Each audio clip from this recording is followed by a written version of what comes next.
Well, with just 2 months to go until the opening match for the FIFA 2010 Soccer World Cup here in South Africa, the country is getting a lot of negative press internationally. The weekend murder of white supremacist Eugene Terre'blanche and ANC Youth League leaders Julius Malema's visit to Zimbabwe are being carried by the media globally. So how should South Africa be handling those issues in order to encourage visitors to the country and, of course, investment? For his view, I'm joined by communications strategist Clive Simpkins. Clive, thanks for coming in today. Well, as we've seen this morning, international news channels covering these events quite extensively, and they can't be good for our image ahead of such a key event for South Africa. How should we be handling it?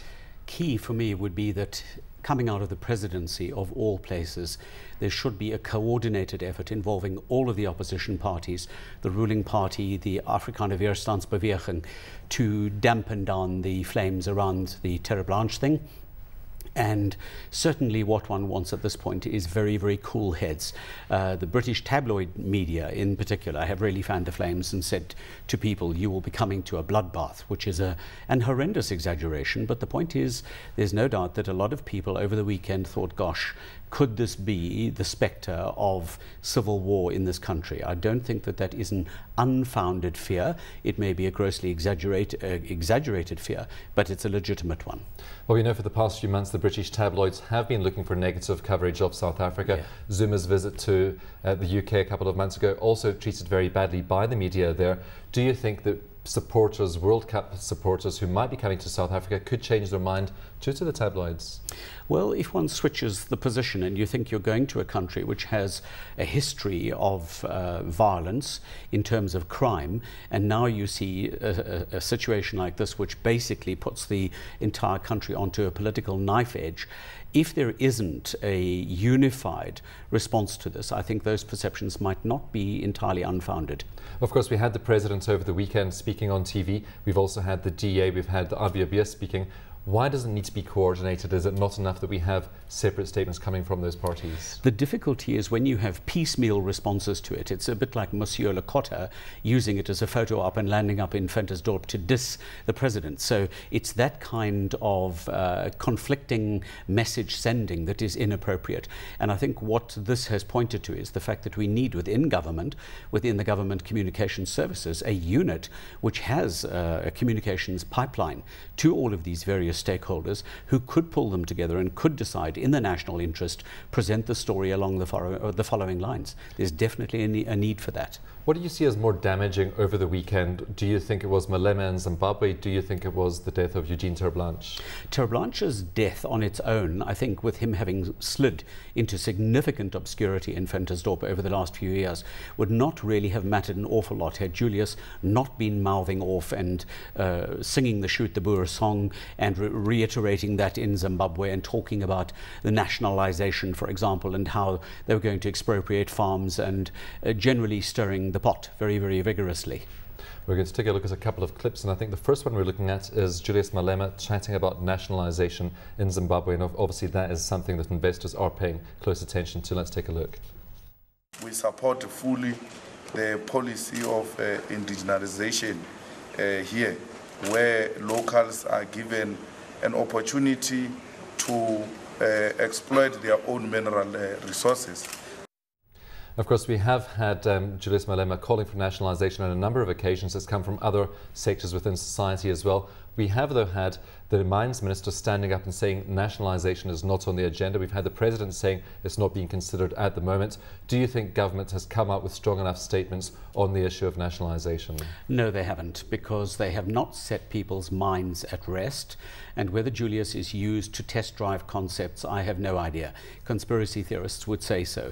But certainly if government has a view, and the view is that there will be no nationalisation, they need to, in terms of investor sentiment alone, state that position a lot more categorically.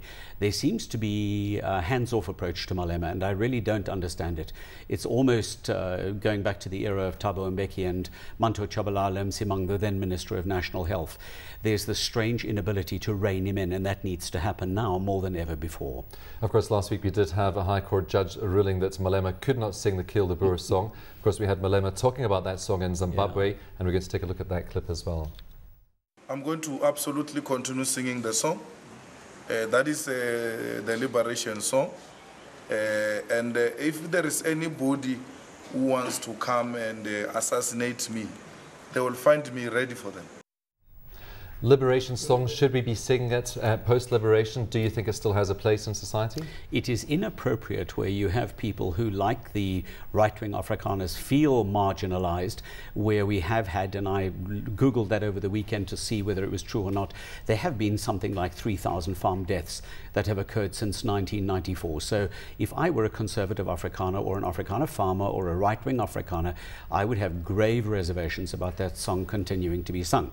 Perhaps the more horrifying part, and political analysts are picking up on this today, is that Malema is basically saying Judge Bertelsmann, who handed down that order, is an untransformed judge and has no right to hold his position. That's a fairly terrifying comment. Clive, apart from a coordinated approach or coordinated response from the government and from opposition parties, what else can we be doing to lift South Africa's image at this period just ahead of the World Cup? It's too late to shift anything in image terms now. The World Cup is upon us. The reality is right now they need to do firefighting, which is dampen down the dialogue. Maybe what I would do is, as they were discussing a moral regeneration movement, for example, talk about the racism that is clearly inherent and endemic as part of our society. Talk about the fears. And I think Professor Jonathan Jansen from the University of the Free State is perhaps one of the people in the country who could legitimately lead such a dialogue. There's a need for that. We can paper over the cracks and, using Archbishop Desmond Tutu's phrase, call it the Rainbow Nation. Fact is, the weekend has shown the enormous polarization that occurs when an incident like Terre'blanche's murder takes place.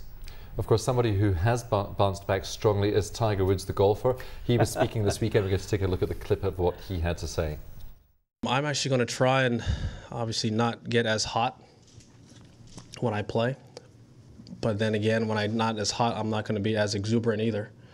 You're not going to see, I can't play one without the other. And so I made a conscious decision to try and tone down, my negative outbursts. And, consequently, I'm sure that my positive outbursts will be calmed down as well. And that's just trying to be more respectful of the game. Of course, it's not really respectful of the game that I think people were really concerned about. It was other sort of respects we were looking at. He has come back quite strongly. How do you think he has handled the whole issue from November when all the sexual scandals broke about Tiger Woods?